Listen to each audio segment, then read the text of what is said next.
Hello guys, maayong adlaw sa atong tanan. So naata karon diri sa may public terminal, makita diri sa may San Roque, San Isidro, Davao Oriental.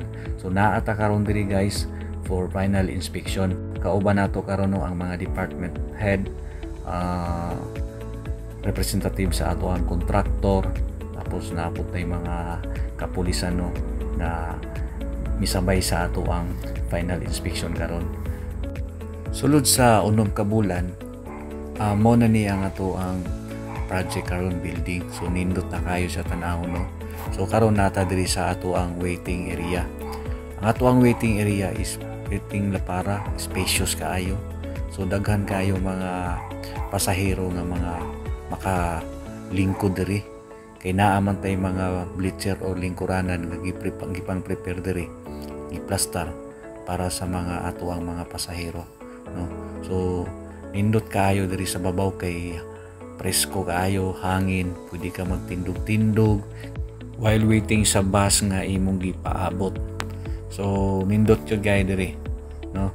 So karon padulong ta dito sa ato ang pinakanindot pud nga kuan, kining comfort room. Yan. So tara. So pagsulod nimo, natay ramp diri no, naputay handrail no para sa kining PWD no. So mo ni ang ato ang hallway, lapad kaayo no. Yan.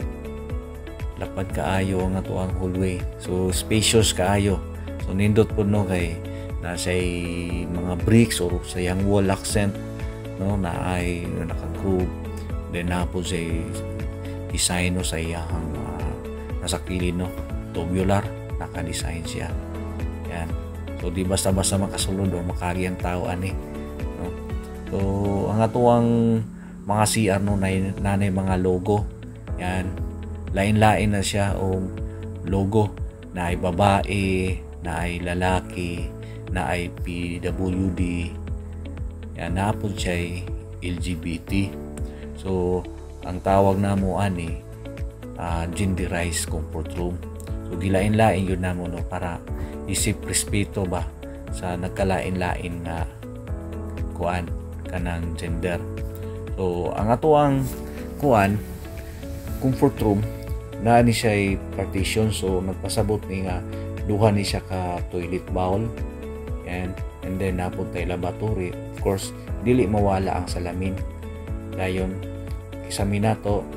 Yan. Tapos makatipid po ta sa ato ang electricity during adlaw kay transparent man to itong butang nito nga to. Yan. So papugi dayon. Yan.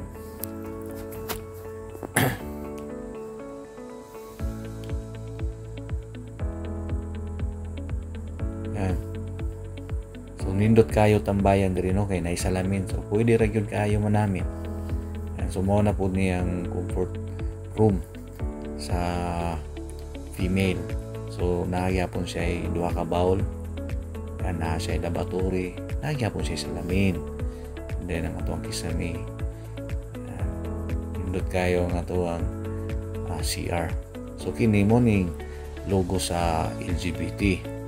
Yan. Pagsulod nimo na siya ay sariling urinal, na siya ay toilet bowl, and then na siya ay laboratory, napod siya salamin. Karon padulong na punta dito sa kuan ini waiting area or sa mga pasahero na manakay og bao-bao. So mao ni ang area sa ato ang kuan mga pasahero. Yan, so spacious gihapon kaayo no. So daghan kayong salamat sa inyong tanan.